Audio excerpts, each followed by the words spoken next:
There's money on my street, I'm trying to get it out. My money's making money while I sleep. Financial wisdom, boy, we trying to eat. There's money on my street, oh boy, you gotta practice what you preach. If you a hustler, then let's see your retreat. Money on my street, my money's making money while I sleep. Financial wisdom, boy, we trying to eat. There's money on my street, oh boy, you gotta practice what you preach. If you a hustler, then let's see your retreat. Money on my street, go. Let's go. Tonight, I'm very excited about this topic. Actually, this is I probably never been so excited about doing a particular topic. This is something that I really am just really ready to dive into. So I'm going to share my screen so you guys can see my PowerPoint here. And okay, sharing it now. You guys should be able to see it.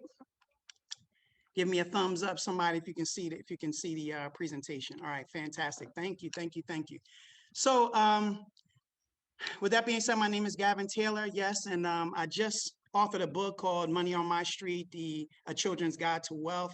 This is actually the third book that I've written. My first two books had to do with adults and their finances. The first one was the ABCDs of Wealth Accumulation, and then the second book that I released last year, back in May sometime, was the Credit Repair Edition, where I spoke specifically about credit and how to repair your credit. So I'm gonna try to move through some of these things, make sure I'm moving. That's good. So like as mentioned, I'm a financial coach. I'm a certified credit counselor. I've been working in financial services for over 20 years now. I'm a tax preparer, and I've worked with helping families become financially independent, and really just educating on how to, save, how to budget, how to invest, be properly insured, things of that nature. That's been my life for the past 20 years. So I'm really excited about this because I've never really focused on children, and now we're kind of tapping into that. So we're gonna dive right into it. If you guys have gotten a copy of the book, that's great. If you didn't, I don't want you to worry about it. I am going to be talking about the book, but if you don't have it yet, that's okay. You can still get a copy of it. And the information I'm going to go through today, I'm not going to lose you, I promise you. So don't worry about the fact that you don't have the book right now. So let's talk about a couple of things, and really the reason why I wrote this book in the first place. So I wanted to start off with this really awesome quote. It was from Frederick Douglass that said, "It's easier to build strong children than to repair broken adults." And I love this quote because this is really the reason why I made a decision to write this book. One of the things I was thinking about in preparation and kind of jotting some things down and preparing this book was the fact that I've been working again in over 20 years with trying to educate people on finance, and what I've learned is that essentially what I'm doing is trying to repair a lot of bad habits that people pick up in their youth. And sometimes that can be, that's a struggle, right? Trying to break habits is a struggle, more so than just starting from the beginning and creating good habits. And so I thought about the fact that, we need to target the children and start teaching children how to become financially independent. And then they won't grow up with some of these bad habits that we get as children. And, I'm not throwing stones at anybody. I had some bad habits as a child myself, as a result of not being properly financially educated. And when I went into college, I got into real, extreme credit card debt. And I spent a good portion of my young adult life pulling myself out of debt. And that's how I became a financial guy. That's how I got into credit, because I tore my credit up. My first client was myself. So my goal was to make sure that doesn't happen to our children. I could have been a lot further in life. I'm doing pretty well now, and I'm grateful. I thank God for it, but I could have been a whole lot further had I had education a lot earlier. So with that being said, I put inside my book, and you'll see it, that a study was conducted by the University of Cambridge, and it discovered that money habits are formed by the time children reach the age of 7 years old. Is that crazy or what? By 7 years old, children have already developed financial habits. So what do they learn by 7?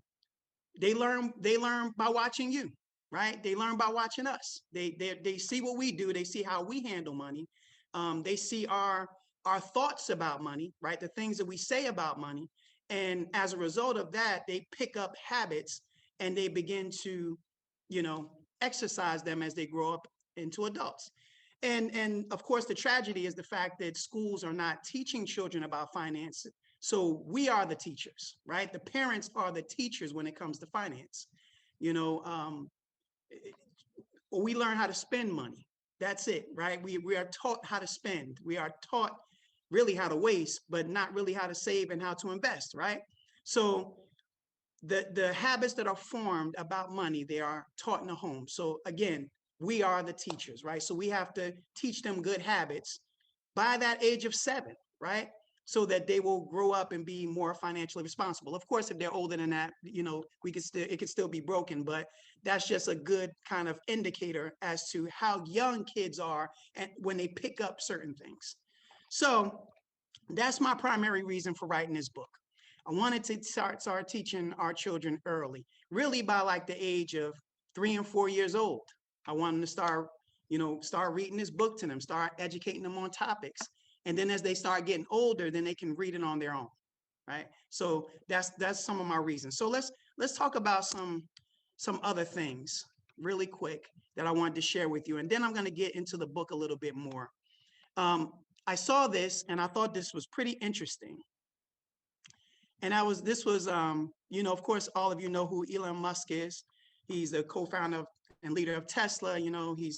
He's currently the richest man in the world. It fluctuates between him and Jeff Bezos, of Amazon. Like one day it's Jeff, and one day it's Elon Musk. But he's worth $185 billion right now. And I found some really awesome quotes from his mother. And this quote that I'm going to read to you is, she says, "I did it by teaching them about hard work and letting them follow their interests." I'm going to get into that a little bit later, But as I read this a little bit more, I was reading an article and she taught these 5 habits for her children. These were her 5 habits for Elon Musk and his family. First of all, it was to put them to work at an early age, right? We need to start teaching our children how to work, right? And I'm gonna get into this a little bit later as we talk about the book, because I go through a lot of this stuff in the book that I'm talking about now. 2, she said, treat them like adults, right? In other words, when it comes to finances, don't baby them, don't give them everything they want, treat them like adults. And at the end of the day, how are adults treated when it comes to money? Well, we have to work for it, right? We have to earn it. We got to get out there and do something for it. It's not just handed to us. We got to get out there and do it. So we need to teach our children how to earn, right? We prepare them like that for the real world. Then number 3, she said, let them follow their interests, right? So how to determine what they like or what their passion is and what they want to do when they grow up. Let them pursue that. Let them follow that. And then she said number 4 is don't get them used to luxuries. In other words, just don't give them everything that they want, right? Because life is not like that. And then finally, 5 is make them responsible for their own futures. So these were some of the tips that Elon Musk's mother had for him. Now, he's a multi-billionaire right now, so there must be some truth to some of the stuff that she's talking about. And as I think back, I was thinking today, as I was preparing for this presentation today, I was thinking about my mother, right? And some of the things that I learned even in my family and how that kind of shaped my mindset and my thought process as far as money is concerned today. One thing that I learned from my mom, for sure, she was a single parent, had me and my brother, that was it. And she was very entrepreneurial. That's one thing I learned from my mother. She was very entrepreneurial. And I believe that's why I'm very entrepreneurial today, because I watched her. She bought a 3-family house when she was very young, and we lived in one apartment and she rented out the other 2 apartments. So I learned that owning property was important, through my mother. Also, even though she worked a full-time job, she was working at USPS, the parcel service. She was working, she worked there full time, but then she always had a side hustle going on. She always had something going on the side. She had I remember when I was young and I was in grammar school, we owned like a corner store. We owned a little corner store that we sold ice cream and we sold snacks and stuff like that.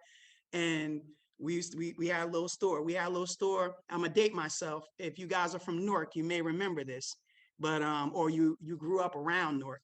We had this place called Peddler Square that was kind of like Union Market, but it was a little place where people would set up. They had these little booths and stuff like that, and they would set it up and they would sell different things. So my mother had a balloon store inside there, and I used to go there on the weekends and work with her. So growing up, I always knew that owning something was important. Owning property was important. I understood that on top of that, you should have a side hustle going on. It's all right to work a full-time job, but always have something going on the side. Always have a different, multiple streams of income. I learned that from my mom, just watching her operate. And I learned about working hard. So I say all that to say, yes, your children are watching. They are absorbing everything that you're doing. They're paying attention to it, how we spend money, how we handle it, right? Our thought processes as it pertains to money, all of that stuff is picked up by our children. So now I want to really start talking a little bit about the book. And as you go through it, some of the things that you're going to see. Now, for those of you that have the book, this is the book right here. Now, in the book, I have a little page here. I have 2 pages here for parents. And this is going to go over everything that I'm going to talk to you about tonight. And the reason why I did this page, these 2 pages in a picture book, I did it because I wanted, as you go through the book with your child and you're reading it to them, I don't want you to just read it. I want you to begin to highlight certain points and start educating, your child as you're reading it to them. So these are some of the concepts that they're going to learn in this book. The first thing, or the first concept that they're going to learn is that things cost money, right? And you need to begin to relate that to your children. Things cost money. Things are not free, because, if your child is like any other child, when you go to the store, they want everything that they see. But everything that they see costs money. And you need to be able to educate them on the fact that things do cost, right? Things cost money. And the sooner you teach this to your child, the better you're going to be. Instead of just giving them everything that they want, make sure that you're teaching them that things do cost money. Also, make sure that they understand the value of things, right? Again, things are not free. Things cost money. Things are valuable, right? So we need to be able to educate our children on that. Again, don't give them everything that they ask for. But more importantly, as we go through the book, we're going to learn this. Don't tell them that it's because you can't afford it, right? Never kind of make your child think that they can't get something just because you can't afford it. The reason why is because it becomes a mindset in them, right? They start thinking that they can't attain certain things, right? We can't afford that. That's out of our reach. We don't want to teach that to our children. We do want to teach them that it costs money. We don't want them to understand that it's not free, but at the same time, we want to teach them that it is attainable, if you're willing to work for it, but never say that we just can't afford it. All right. So that's one of the topics. As you begin to read the book, you're going to start seeing these different topics come up. You're going to see little Sammy, I named him Sammy. He's going to be at the store. He's going to be looking at all of this stuff in the store, and he just wants everything that he sees. And the parents begin to educate him at that moment that things cost money and we can't just buy everything, but they begin to teach him the value of it and how to work for it. So number 1 is things cost money. Number 2 is that you earn money by working for it, right? So his father starts to teach him, hey, I got to go to work every day, right? I put in my time, and as a result, I earn money for it. So you as a parent, you work hard for your money, right? So you have to teach your children that money, it doesn't grow on trees. You work hard for it. So you have to now teach them to start working for it. And in the book, the parents give the son chores to do, things to do around the house, cleaning up, washing the dishes, uh, cleaning up his room and vacuuming and doing all kinds of different things in order to earn an allowance every 2 weeks. So every 2 weeks, his father gets paid, mother gets paid. Every 2 weeks, he gets paid, right? It starts to develop a mindset, right? Or a real world mindset.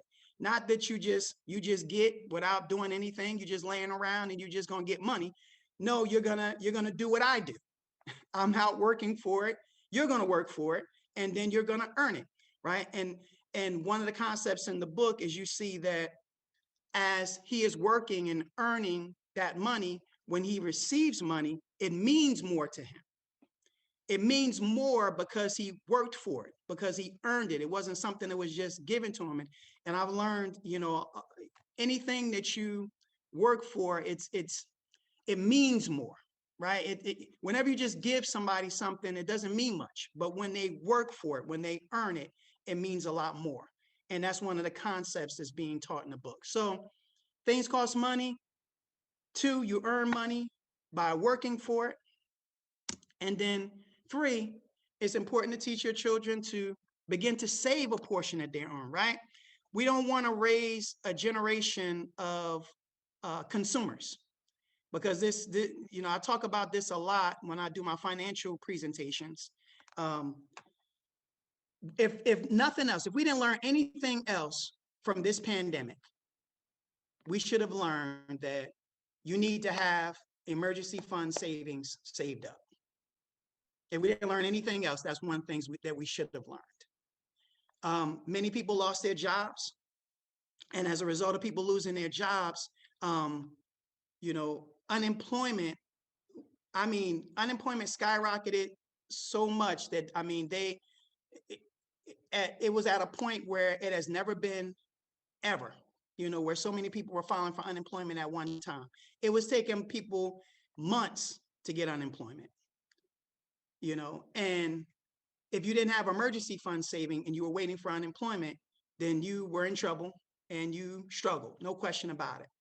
And one of the things that we should take away from that is we need to have emergency fund savings. Every time I teach about finance, one of the things that I teach about is we need to have 3 to 6 months worth of emergency fund savings saved up, right? In case of emergencies. Now, for your children, it's a little different, right? Because they don't necessarily need emergency fund, right? Because you're their emergency fund.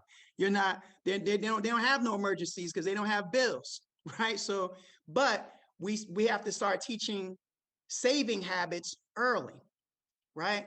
Because we are taught, again, to be consumers. We are taught to spend money, but we are not taught to save it. And savings is a habit, just like anything else.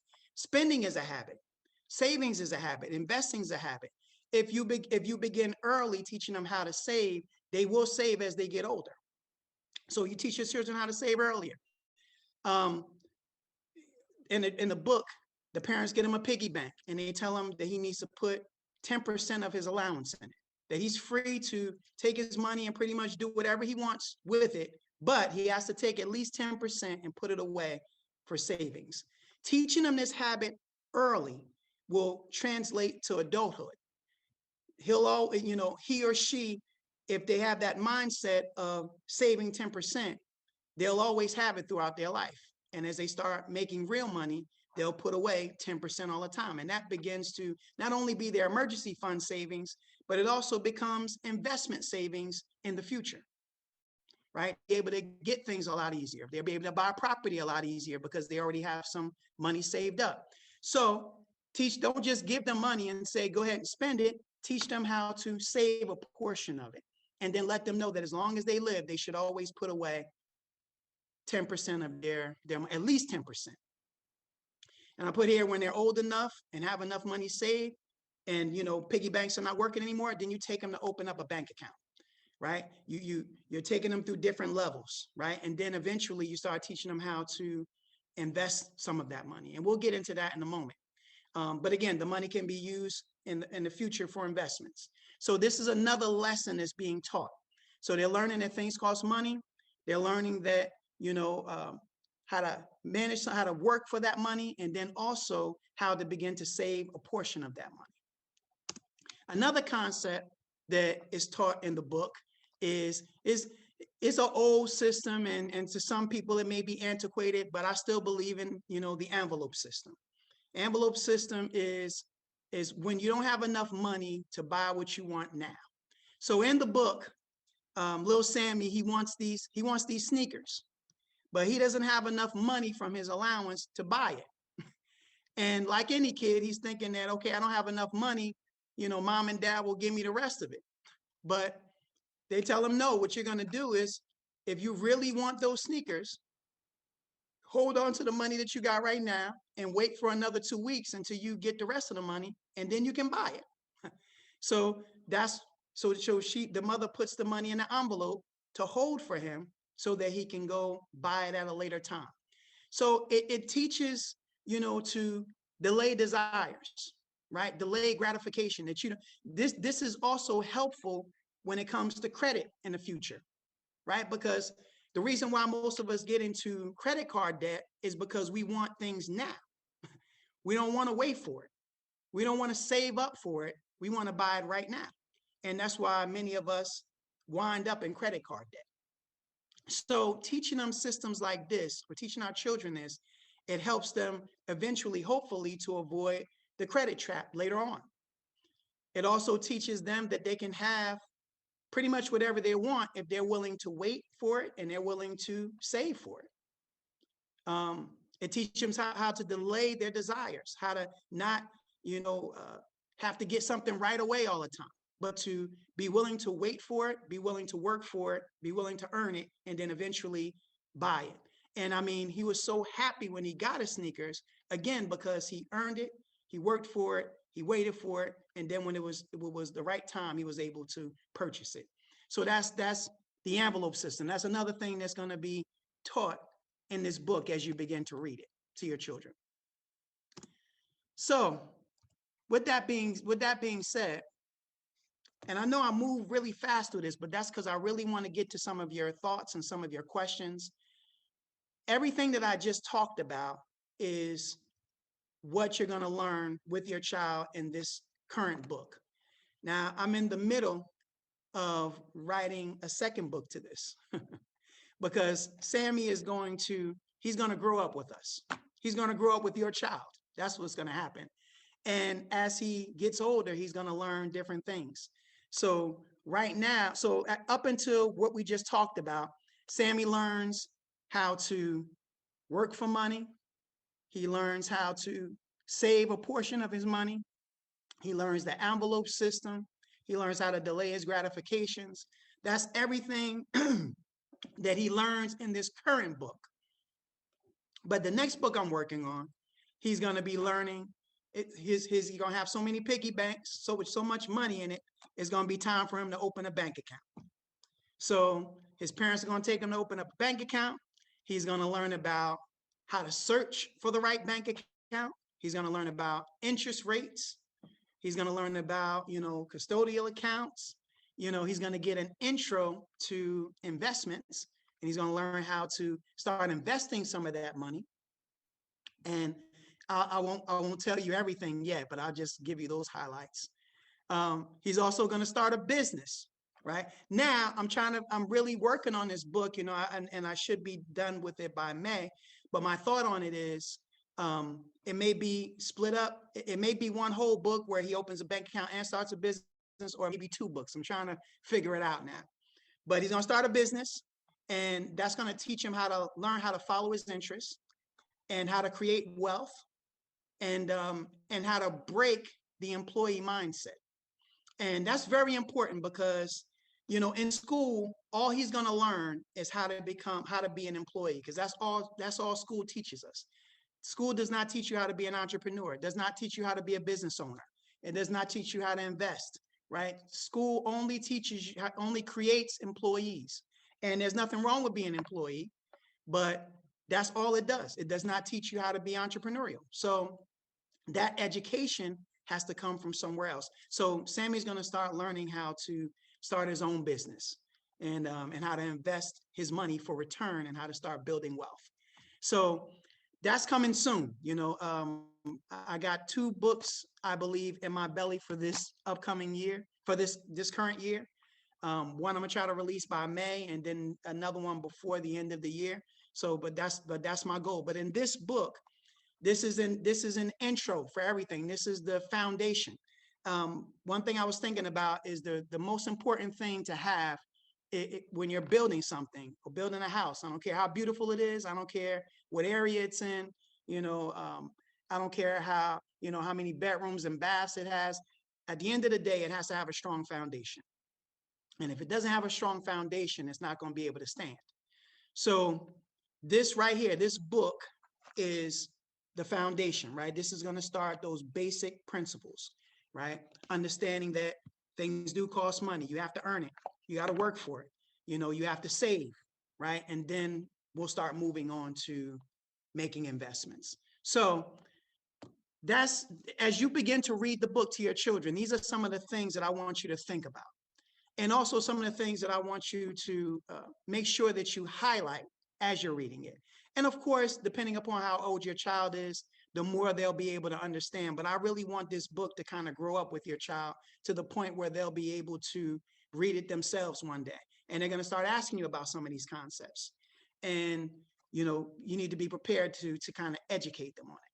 So with that being said, I do want to open this up for some questions.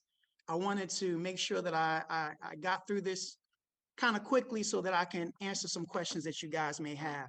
And if you guys have already read the book, it would be great to get a little feedback from you guys, to hear what you guys think about it so far, what your children think about it. I would love to hear that. And again, any questions that you guys have with regards to how you can best relay this information to your child as you're going through it. So please, I'm open for questions. Okay, thank you, Gavin. Just before we do questions, if everyone, if you can type your name in the chat, your name, your email address, your phone number, if you haven't, and we already have some questions in the chat, so Tanya's gonna she'll read those, and then we can open it up for more questions. Oh, Okay. All right. So the first question is from Ebony Edwards. She says, my children are 5, 3, 1, and 5 months. I have opened them all interest-bearing accounts that I contribute to monthly. When they receive monetary gifts, I explain to them how their money works for them. She puts 0.75% by depositing it in their account. Do you recommend the piggy bank over putting it inside of their account? no, not necessarily. Especially if you already have things set up like that already. The piggy bank is like for them just really getting started, right? So that they can, and remember, it's good that you're doing this for them and that you're explaining it to them, but also at the end of the day, there's nothing like them. They have to do some things to the five-year-old for sure has to start doing a little work.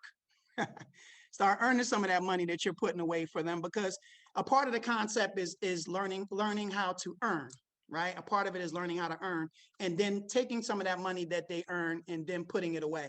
So to take that to another level is if you start that 5-year-old specifically with some chores to do, and then you give them money and say, hey, let me take you to the bank where I make this deposit, and then they're a part of that process and transaction. So the piggy bank really was just about them learning how to start putting money away for themselves so that they can learn how to earn and then learn how to save. But I love what you're doing, especially with, making sure that they're getting some interest on that money.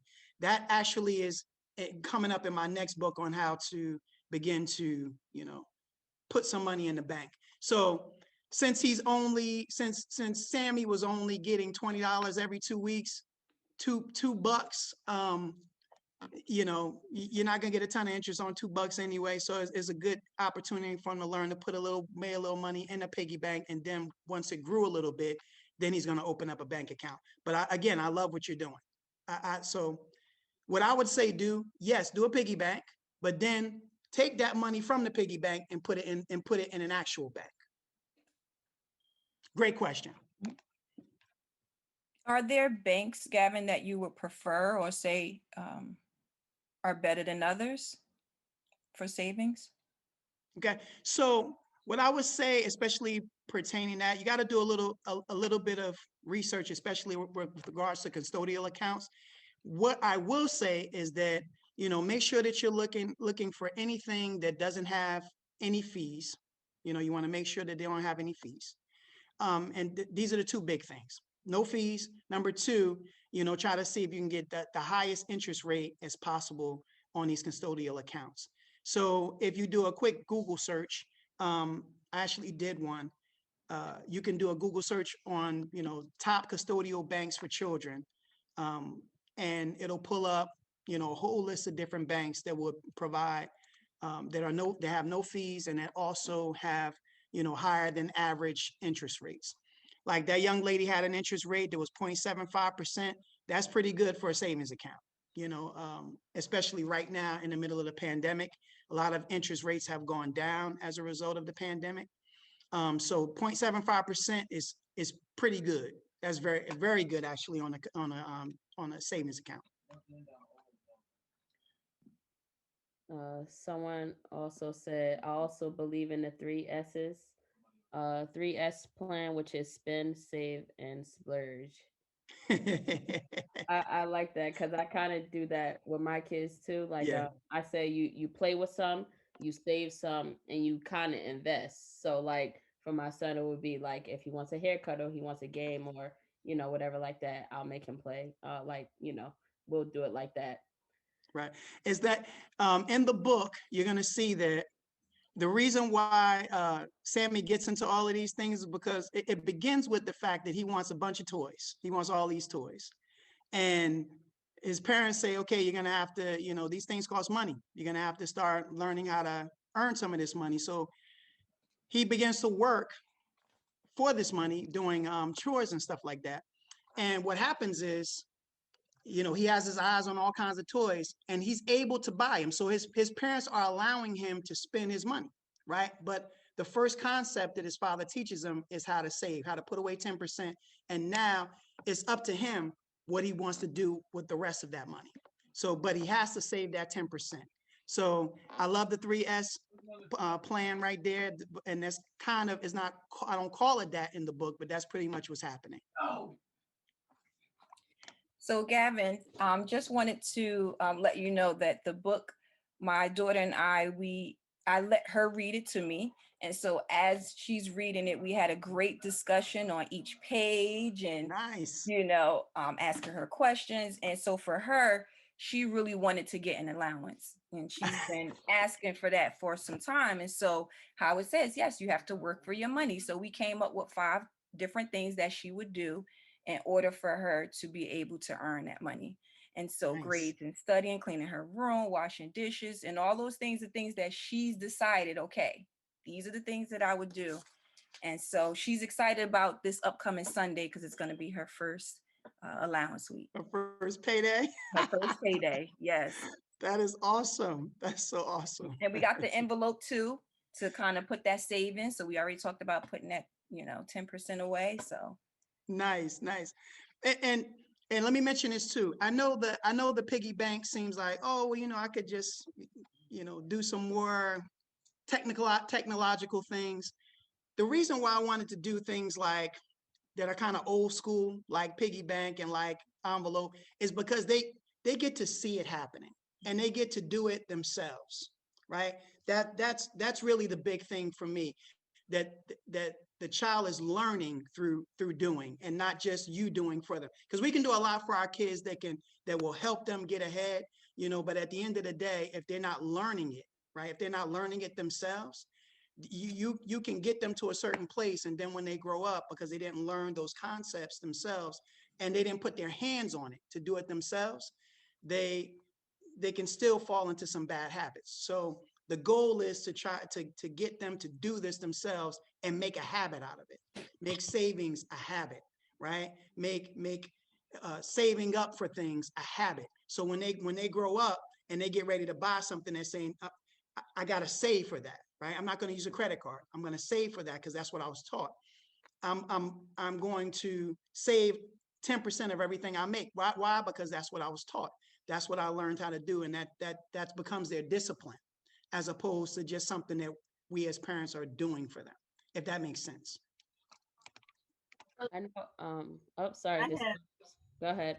can I say something? Yes. So when I got the book, I read it to my son, and my son, he does not. His attitude is like he want to spend everything.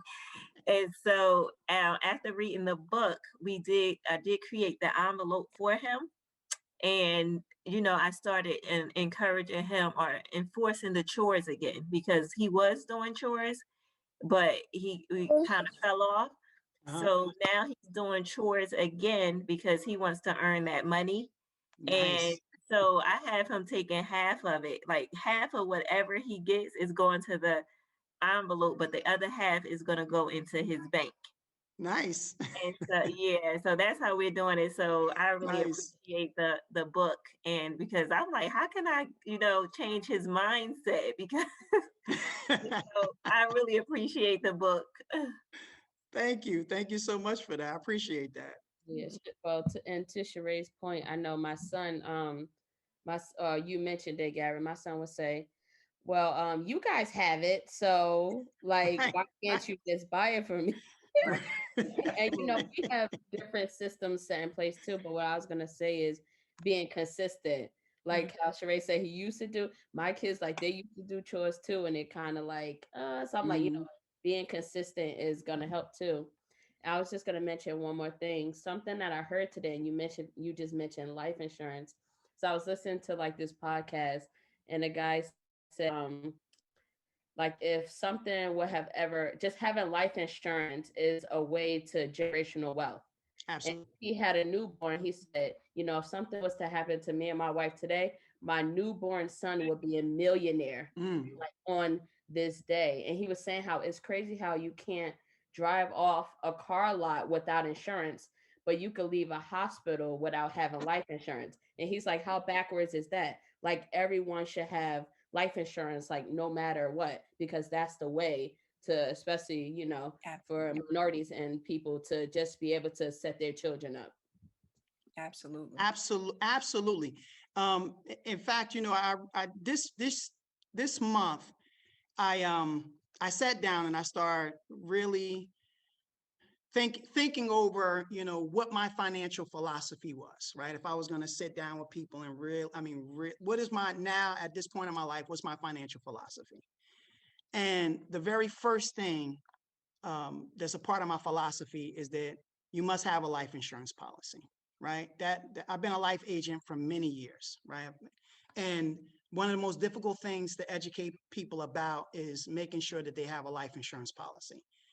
And at the end of the day, essentially what it does is it builds an immediate estate. Because I mentioned something earlier. I mentioned about the foundation of a house. When you talk about finances, the foundation of your financial house is having a life insurance policy. That's the foundation. Because if you never reach any of your financial goals, God forbid, before you go on, that life insurance policy ensures that your children reach theirs, right? Your life insurance policy can immediately, like the gentleman said, they'll become a millionaire immediately, right? It pays for their college, right? If you have a home, it pays your home off, right? Now you get to leave a home to your children. It does so much if you don't have an opportunity to do it yourself, right? We're all trying to reach this thing called financial independence. But if, God forbid you never reach there, having a life insurance policy ensures that your children reach it. And that's what we don't do, unfortunately, as a community, is that we don't leave anything. We don't leave anything behind. Everybody starts off at ground zero, and we've seen a lot of people. The other thing I said, the one thing that people should have learned through the pandemic was to make sure that they have some emergency fund savings. The second thing that people should have learned was that tomorrow's not promised to anybody. We've seen a lot of family members, friends, loved ones pass on, not just old people, right? Younger people were passing away, as a result of the pandemic. And then people pass away without insurance. And then what happens, right? We have to go on Facebook, ask our friends, try to get everybody together, try to figure out how we're going to bury our loved one. And now not only are we left with the emotional loss of the person, we're left with financial debt. We have to put money out in order to, bury somebody. And not only should people have enough money to bury themselves, but to leave to their children so that their families, so that their children don't have to struggle after they go on. So that's a great point, and I'm glad that you made it, because that is so important for us, especially as a community, to learn. It immediately helps us to get ahead, to leave something to the next generation. So thank you for sharing that. There's another question from Kwana Scott. She says, I have 3 piggy banks in the house to save money for my 4-year-old. We've been filling it up for over a year now, but he doesn't have the urge to spend it yet. Oh, that's good. How should I introduce spending to him without him getting carried away? If you don't want to spend it, you don't have to introduce spending to him. What you should introduce, as opposed to spending, is investing, right? Because now you want that money to start earning some money, right? Because sitting in a piggy bank is good. See, we're, like I mentioned before, we are a nation of consumers, right? We know how to spend. That's innate. He will learn how to spend. So you don't have to teach him. That's something that we just do. Now, what we don't know how to do is save. And now he's learning how to save, which is fantastic. Now, the next step that we have to move people from spending to saving, then from saving to investing, because it is in investing that we begin to make our money work for us. Sitting in a piggy bank does nothing, right? Doesn't earn anything. Sitting in a bank account doesn't earn much. Even at 0.7% or even 1%, that's still nothing. We need to really start teaching, ourselves and our children how to invest money for a significant return. So that's what you need to start teaching your child now, Ms. Scott. Teach him how to, that's a him, right? I'm sorry. Was it I don't think he said him or her, but Him. your child. Yes. Him? Okay. So teach him how to invest, how to really start making that money work for him. Okay. Next question. Do you recommend term or whole life insurance? I recommend term life insurance. Now, and the reason why, and a lot of financial people will tell you that term is the best insurance to have. Me now in my life, I'm talking about my financial philosophy. It is only the best type of coverage, however, if you're disciplined enough to invest the difference, right? So let's define what term whole life is, so people understand. So term life insurance, the definition is in the name. Term, it just simply means that there is a specific period of time. There is a term that insurance will last, right? You can get a 20-year term, you can get 30-year, 35-year term life. Right? So what that just simply means is that for the next 30 years, you're going to have life insurance, but at the end of that 30 years, that insurance is going to terminate, right? It's going to end. So it is, in my opinion, the best type of insurance because it's just pure coverage.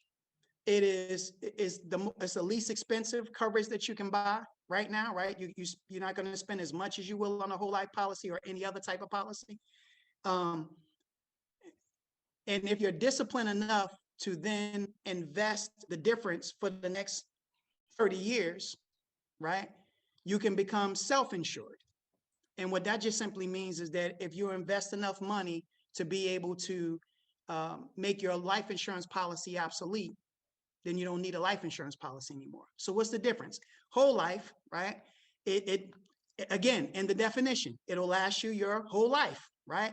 Up until 100 usually. Now, the draw that people have on it is that not only is it life insurance, but it also gives you an option to save. Now, for me, that's already a red flag because you can't, your investments should not be tied to your life insurance policy because you can't live and die at the same time. So what happens in a whole life policy that most people don't understand is that, yes, it does develop a cash value, but number one, that cash value doesn't go into effect usually until the 3rd year. So for the first 2 years, essentially, you're paying into this policy, you're not developing a cash value. All of that money is absorbed in fees. And then it starts developing a cash value. So if you'd have just put your money under your mattress or in a piggy bank, you would make more money than you would in a whole life policy. After that, it starts developing a cash value, and yes, you can borrow from it and stuff like that. And, but at the end of the day, what it's doing is this. Let's say you have $100,000 whole life policy. So in the beginning, you have 100%, you have policy, and down here, right, you have cash value. So the cash value is pretty much nothing. The insurance is 100,000. As you begin to pay on it over the next 70 years or whatever, 80 years, it starts to do like this. So what happens is your cash value is going up and your insurance is going down. So at the end of the policy, you're 100 years old, you have $100,000 just cash value. You have no more insurance left. So essentially, all you're doing is getting back what you put in. You're not really making any money off of it. And when you pass away, you're only going to get 100,000. Your family is only going to get 100,000. They don't get 100,000 plus. They only get $100,000. So this is something that most people don't understand about whole life policies. So at the end of the day, it would make more sense to get a term life policy that's going to cost you a lot less money than it will to get a whole life policy. And you take that money and you begin to invest the difference, and you'll wind up getting a better return. And at the end of the day, you'll have, and once your insurance ends, hopefully over the next 30 years, if you're investing, you won't need insurance anymore. But again, that's only if you're disciplined enough to invest. If you're not disciplined enough to invest your money, then I tell people, maybe whole life option is better for you, because what will happen is in 30 years, you'll have nothing invested, nothing saved, no insurance, and you're in a bad, predicament. So you have to buy term life insurance with the thought process that I have to invest the difference. I have to invest that difference in order to come out ahead in 30 years. So that's my take on it.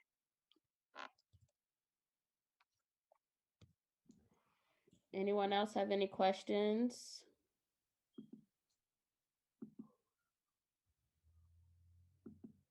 Can you speak towards investments? Investments, yeah. Investments. All right, so I'll talk a little bit about it, but I think we have to probably do another presentation to really get into it.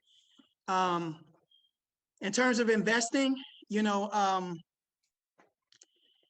can there's different type of investments. Whenever you talk about investments, most people automatically think, and I'm gonna say this right now, I'm not giving anybody any type of financial advice telling you to go put your money into anything before I even go any further. But what I will say is this, when most people think about investments, the very first thing that they think about is putting their money in the stock market. That is one type of investing. That is not the only type of investing. There are other investments. Yes, putting your money in the market is a way, buying stocks, bonds, mutual funds, ETFs, things of that nature. Yes, that is a way for you to make money in the market, right? It's a way to invest money. And the rate of it and the rate of return is a lot better than that 1% or 0.75% that you're getting in a bank. Although that is good for a bank, and you should have your emergency fund savings should be in a liquid account. So let's start there. Before we even talk about anybody investing, part of my philosophy is this. Until you have at least 3 to 6 months worth of emergency fund savings set aside, you don't need to be investing anything. And the reason goes right back to what I was talking about in terms of what the pandemic taught.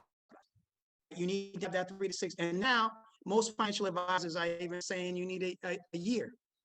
I still say 3 to 6 months, but a lot of people are even saying now you should have a year worth of emergency fund savings. And that is, in the event that something happens like it did with the pandemic. So we all know that it is possible that things do happen and people do lose their jobs in the middle of economic situations like that. So before you start investing anything, you need that 3 to 6 months. And it should be in a interest-bearing savings account as something that you can find that 0.75% was fantastic for doing an emergency fund savings account. That's great. Where that young lady needs to put in the chat, where she's getting that at, because that's good. I use Ally. Ally is somewhere around, right? They were over 1% before the pandemic hit. Now they're at 0.68 or something like that. I forget exactly what it is, but something like that right now. But there's other accounts that have high interest, yields. You just do your research and find it. After that, yes, putting your money in the market is an idea. Particularly when you talk about investments, I'm more interested in real estate. That's my investment of choice. I prefer real estate over, not that you shouldn't have any money in the market, but I prefer real estate. You're going to see in the book that little Tammy's going to start a business, so starting a business is a great type of investment. If you have something, that you do that's better pretty much than anybody else, you can start a business. That's a great investment, especially for your children. And that's why I talked about following your passions. If your child is passionate about something, maybe help them start a business in that area. Have them save up this money and then help them start a business, and invest a little bit in them. And that will teach them how to be an entrepreneur. That'll teach them how to build something, how to learn to build something as opposed to just being an employee. So I don't want to go too deep into it. We can definitely maybe do a presentation where we just talk about investments, but those are just some thoughts. Yeah, I was just gonna mention the form that's in the chat. You can put in what topics you might want to hear, like what you want to know more about. So if you want to know more about investments, you guys just go in the chat. It's a Google form there. You fill it out, and those are topics that we can probably get out there for on the different topics. Does anyone else have any more questions? Any more questions? Okay. No? Okay. So I just want to do a little breakdown of what I heard. Okay. So first, number one, we're teaching our kids that things cost money. Like nothing is free. You know how the old saying goes, money does not grow on trees. So that's the first point that I took. Second is the value of things. Like everything, and as you said, like when children, like when they earn things for themselves, like it means more to them. So we have to teach them the value of it, and young too. Mm-hmm. I like this point you said, never make them think they can't get or that you can't, never make them think that they can't get something because you can't afford it, because it teaches them a bad relationship with money. Mm-hmm. And you want them to think that they can attain whatever it is, or whatever it might be. You want them to develop like the proper view, the proper love of money. Earning money. I know, like with my son, he'll say if I ask him to do something is out of his like chore range, he'll say, so like, are you gonna pay me? And I'm like, no, go. Like, you're not about to get paid for every little single thing. But so that's taking advantage. But teaching them that you do your chores. It's Friday. They know something to look forward to and things like that.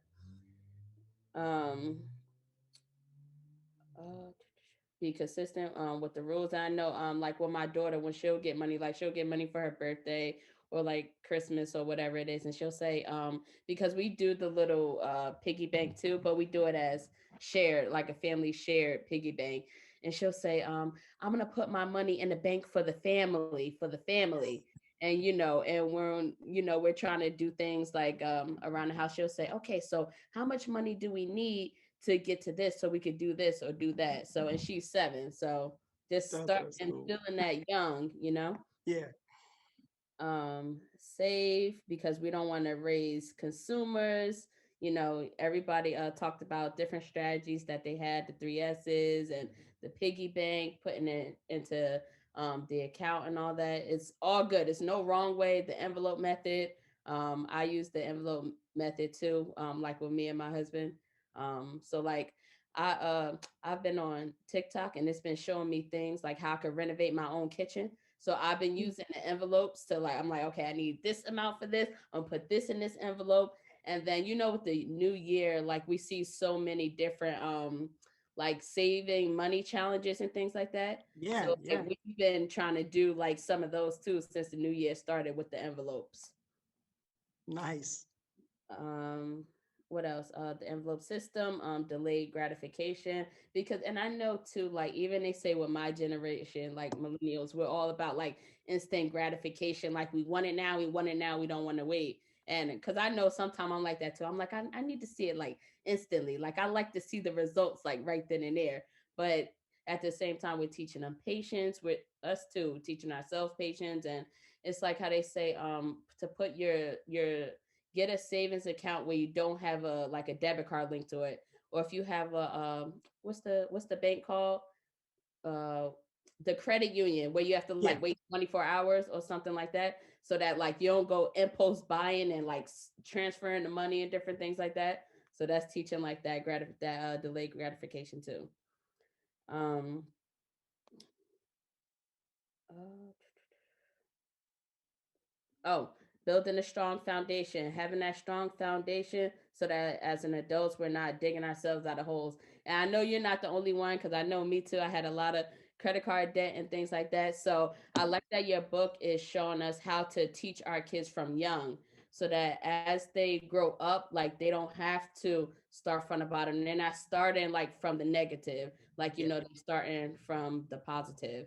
And I know like you've even mentioned before, like, how to add your kids on, like when they're at a certain age, to like your credit cards, to Mhm. help them to start building their credit and things like that. Not giving them a card, but helping to build their credit and things like that too. You talked about the whole life versus term life. That's one thing I'm gonna put in the on the Google form, because I want to know, a little bit more about that too. Whole Okay. life insurance and term life insurance. Um, and the biggest point, setting that foundation, making sure you have your 3 to 6 months. I say cash on hand, but that can mean, in your bank too. Like, before you do anything, make sure you have that. And I think, as you said too, 3 to 6 months, but I know I hear a lot of people saying a year now. A Like, year. A lot of people are saying a year now. Yeah. yeah, because in March, that'd be a year since we've been in a pandemic. Yep. So, imagine. Hmm.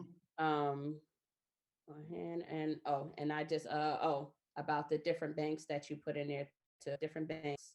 That's high interest that we want to look for, because you rarely, like, I know sometimes I have like custodian accounts for my kids too, and it's like you'll see like 2 cent like once a month. I'm just like that's like, nothing really that they're gaining from the account, but at least they, it's something, you know what I'm saying? But yeah.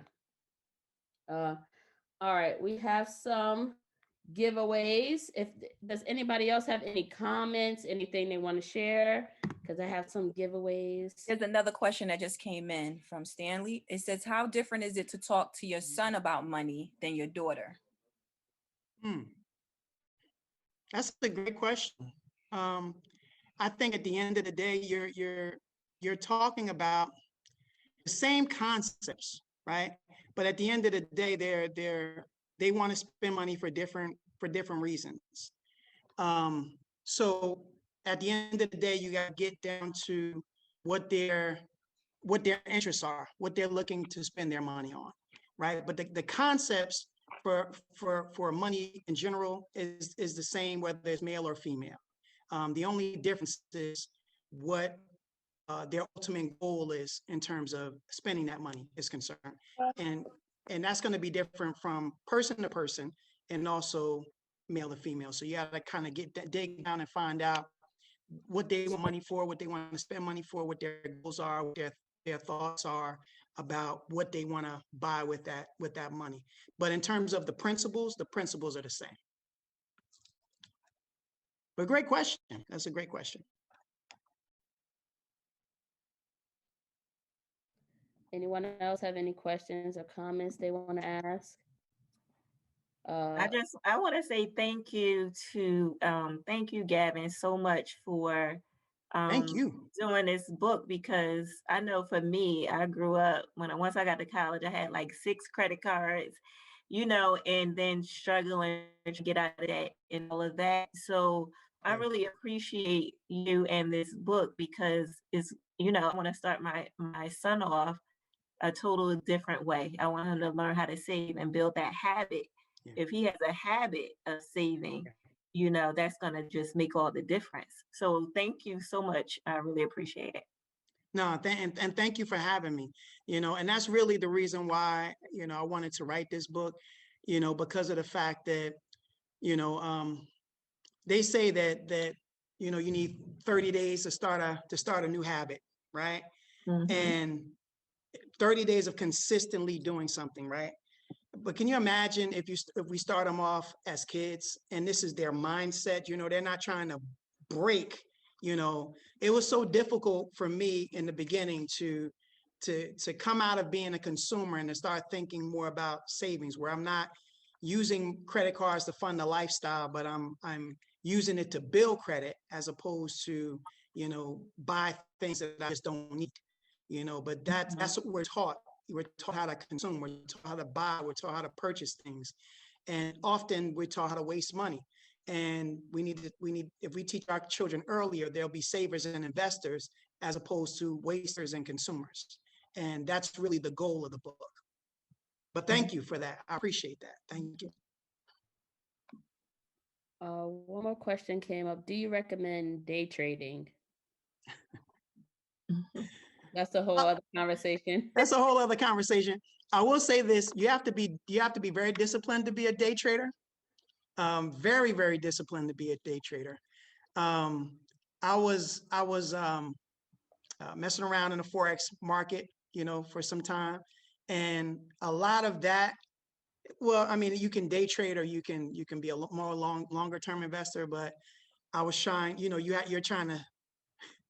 You have to be very disciplined, and this is why I say that is because if you lose on a deal, you have to be disciplined enough to say, you know what, I'm done. I'm not going to try to jump back in and try to get my money back, because you can become very emotional when you're day trading, and you have to be very disciplined. You have to look for certain things, and you have to be disciplined. If you're disciplined enough, then go for it. People make a lot of money day trading, right?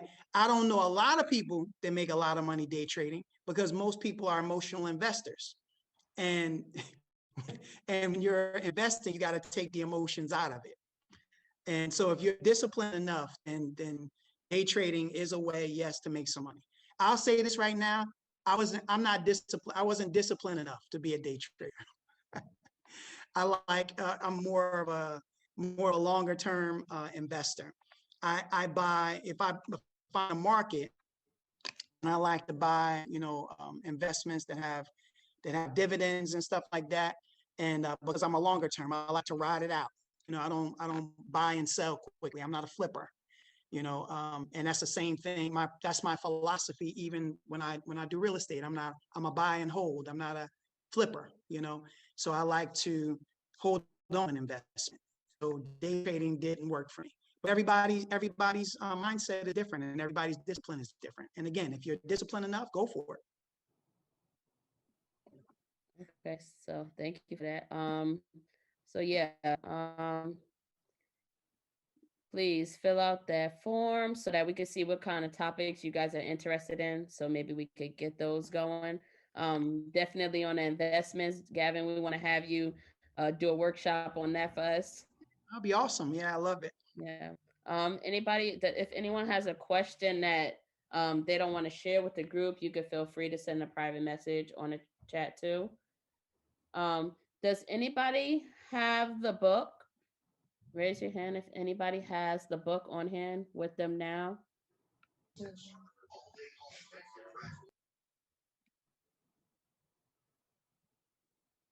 Okay, Miss Christina. Oh, who else? Okay, I saw somebody raised their hand. That was Miss Christina. You had the book, right, Miss Christina? Yeah. Yes, that was. Oh, I was somebody looking wants for the book. Somebody asked where to buy it.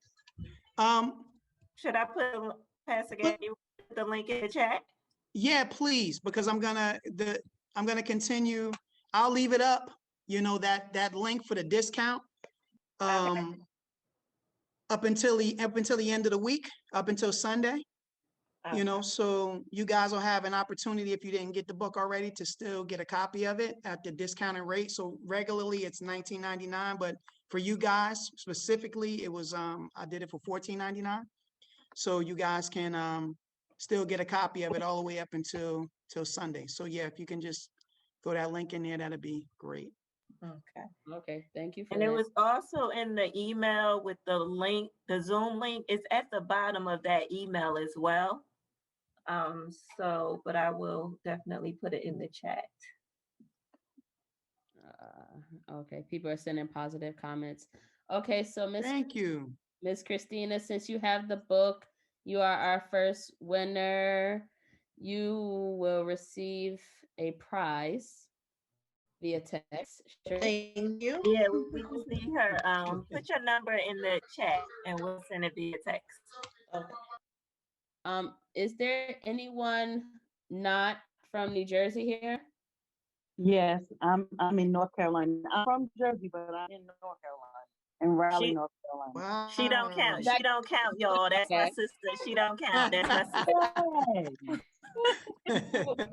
Last claim me in certain times, Sheree.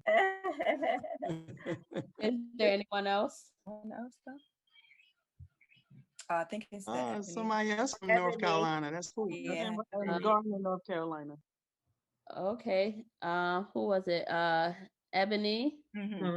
You are our second winner because I was already going to choose you because you asked the first question. So you're our second winner. So put your name and your phone number in the chat for us. You will receive she said yeah. Okay. Okay. Did we have one more, Sheree? We had two or one more? One more winner. Okay. Anyone have children under the age of 5?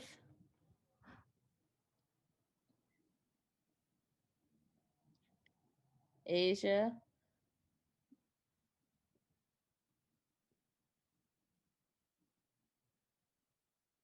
I have grandchildren. Well, Stanley answered first. Would you want to go? Let's see. He said me. Okay. How old are your children or your child?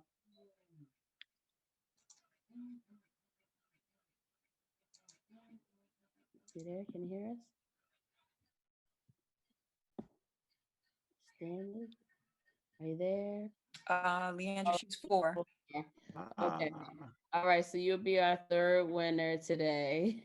Awesome. Yes. So thank you guys. Gavin. Thank you so much. Please just remember to visit our website. It's forparents.org. And we have an upcoming game night. So we'd like all you guys to be a part of that. It'll be on our website. You'll be able to see the dates. I'm going to tell you the date right now. But to get a reminder, be sure that we have your email address. Be sure that you're following our, we have the Instagram page for Parents Organization, our website. So it's going to be Friday, February 26th at 7 p.m. game night. And game night always gets competitive, but even if you're not, it's okay. You'll come on. We'll have a good time.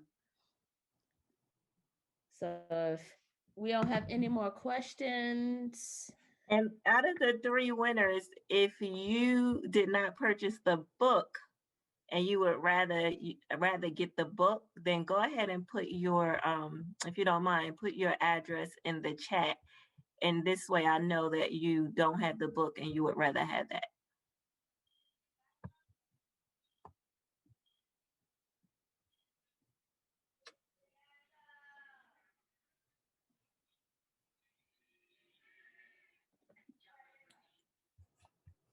okay. So again, we'd like to thank everyone. Thank you, Gavin. Thank you so Thank much. you. Thank you so Thank much. everyone for taking the time to come on tonight. And that's all we have for you today. So stay tuned for our upcoming events. Have a great night, everybody. Thank you so much for joining. Bye-bye. Good Bye-bye. night. Good night. Thank you so much. Thank you. Good night. Good Thank night. you. This money on my street, I'm trying to get it out. My money's making money while I sleep. Financial wisdom, boy, we trying to eat. This money on my street, oh boy, you gotta practice what you preach. If you a hustler, then let's see you retreat. Money on my street, my money's making money while I sleep. Financial wisdom, boy, we trying to eat. This money on my street, oh boy, you gotta practice what you preach. If you a hustler, then let's see you retreat. Money on my street. Let's go. Let's go. Hello, everyone. My name is Gavin Taylor, and I'm the creator of Money on My Street.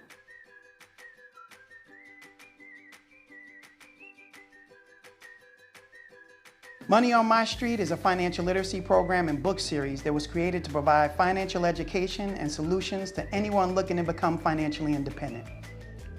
Financial literacy is the key to wealth accumulation. So we created our program to help families achieve their financial goals. Now we've turned our attention to the children. A Children's Guide to Wealth is the story of Samuel Taylor and how one trip to the toy store placed him on the road to financial independence. Through the teaching of his parents, Sammy learns about the value of money and how financial education can make him wealthy. The reason I wrote this book was to help parents with educating their children on basic financial principles. That equals $20, right? Look, now you have $20. Right, he had $20, but then he put 2 in his piggy bank. So how much do you have after that? 18. There you go. $18. As parents, it's our responsibility to teach our children about money so that they can learn how to build generational wealth. Helping our children to form healthy financial habits now will assist them in becoming financially independent in the future. To get a copy of any of the books in our financial literacy series, you can go to www.moneyonmystreet.com.